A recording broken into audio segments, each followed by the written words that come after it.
Grab a cup of tea or listen as you go, ladies. This is your hour with Dr. Zoe, your life and relationship coach, with encouragement, on-point insight, inspiring guests, health tips, and advice.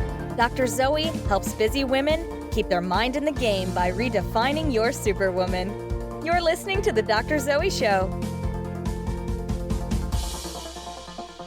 Hey there, welcome to the Dr. Zoe Show, Redefining Your Superwoman. I'm your host, Dr. Zoe. I'm a licensed psychotherapist, a life and relationship coach, and a motivational speaker. And I can work with you virtually or in person to help you get unstuck. Text the word STRONG to 38470. I love helping women stay strong in difficult relationships, including that difficult relationship with yourself. So today's topic is stop romanticizing your relationships. We're going to get to that in just a minute. First up, my Superwoman win and my Superwoman fail. And I share these weekly. Today's win is that I am 3 weeks into a 4-week just veggie, fruit, and seed fast, really.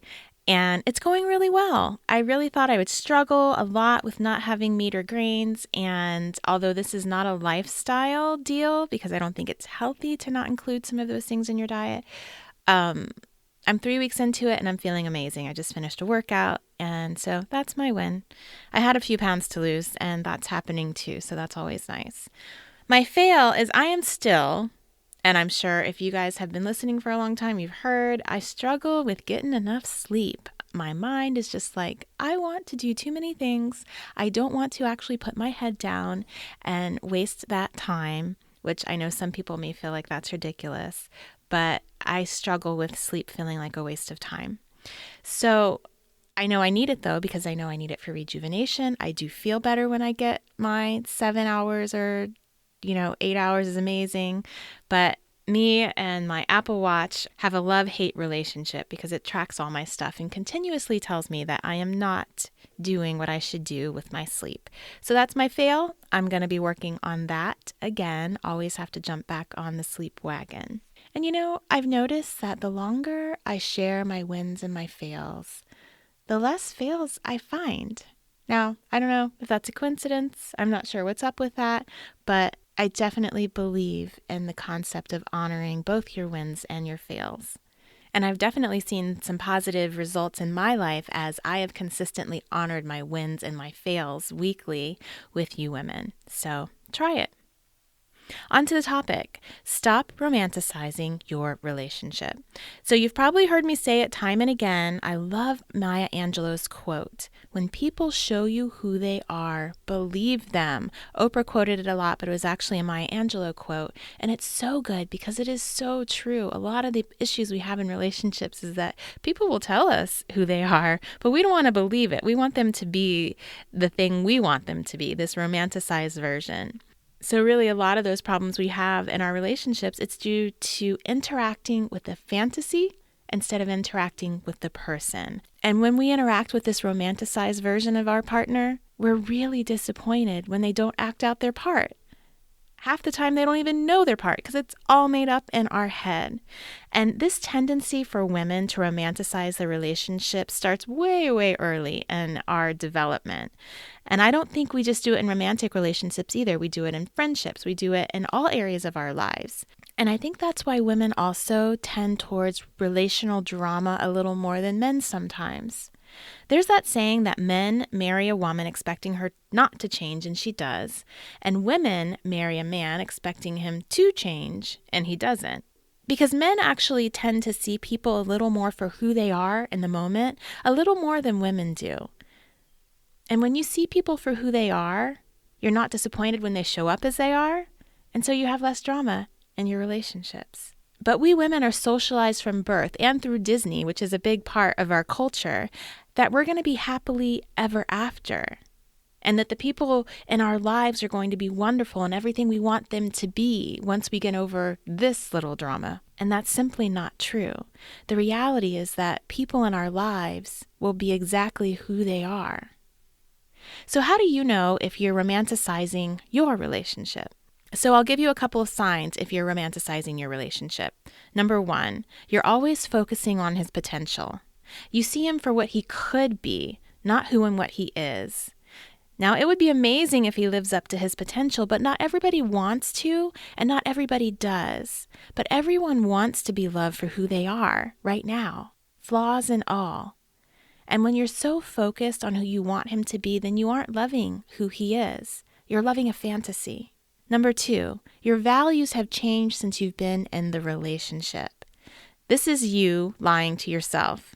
You want him so badly that the values and beliefs you used to hold true, you've let go so that you can rationalize this relationship. Don't lose yourself like this. You're far too valuable to be lost. If you changed your ideas to help you stay in a relationship, they aren't your ideas. That wasn't just you growing and maturing. That was you denying and rationalizing. Number 3, you're often surprised and disappointed by his behavior. If you know him, you should have realistic expectations of him. He won't surprise you regularly if you're being honest with yourself about who he is. A 5th sign that you're romanticizing your relationship is that you've been doing this for years and you keep thinking it's going to get better. It's not. You need to figure out if you can accept what is. So if you recognize yourself in any of these signs, here today, the very best and maybe painful thing you can do for yourself is to look at your relationship with the rose-colored glasses off. Who is he? What does he believe? How does he walk out his values? How does he respond to you and your people? Not what could he become, but who is he today? Let's look at that guy. He's the one you're with. If he didn't change an iota, can you accept and be happy with who he is? He's not perfect. None of them are. None of us are. But is this a guy you can live out the rest of your life with as he is today? If the answer is yes, then that means you need to let him be who he is and stop romanticizing who you want him to be and stop trying to change him. Work on yourself instead. Darn, those were tough words. But if the answer is no, it doesn't mean he has to change. It means you have to fix your boundaries regarding what you will and won't tolerate. Wait, doesn't that mean he has to change? No, not necessarily. When you change any part of a system, the system will change. Trying to change him will create resistance. Trying to change you will create a ripple effect. Changing you is not romanticizing it. It's responding to what is. For example, let's say that every few weeks your husband comes home from work and he is just rude and irritable. He's had a bad day and he takes it out on you. You get upset every time and it starts a whole negative spiral in your relationship because your feelings are hurt. The husband you want him to be comes home and he's glad to see you and he greets you with a kiss and he asks about your day. And you two have a cyclical argument about it and he vows to work on it. You expect him to change. That's romanticizing. And you get disappointed again and again. And it's an issue in your marriage. What if, instead, you recognize and you point out the unhealthy pattern, you expect him to continue it, and you let him know that when he comes home in a bad mood, you will disengage, you will not interact or otherwise leave his presence. That's putting up a boundary. And then when it happens, when he comes home and he wants to spill all of his irritability on you, do that, not with anger, because you already know him and expect it. But do it in a matter-of-fact way so that he knows that it is a clear boundary. And he'll recognize that you aren't going to be his punching bag anymore, that if he chooses to act a certain way, he will lose something. You take care of yourself in the process, and he may choose to change his behavior. That's his choice. You're choosing to self-care. Now, the point of this episode is not to get you to leave your guy. Let me be crystal clear about that. Although, hey, if that's what you need to do, I support you in that too.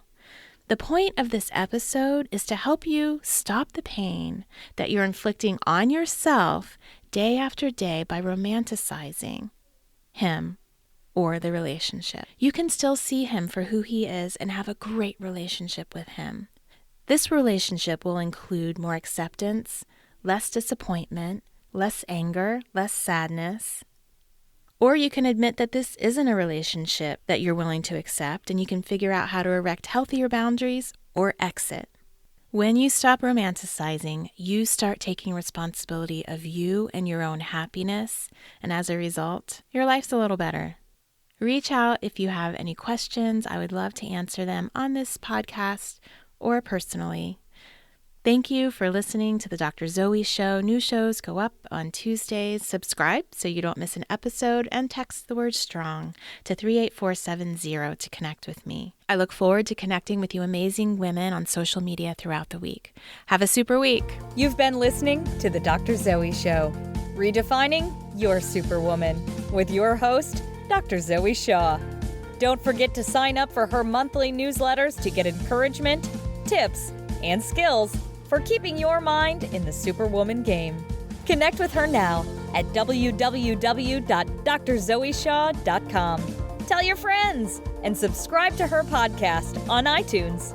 Join us next time for another edition of The Dr. Zoe Show.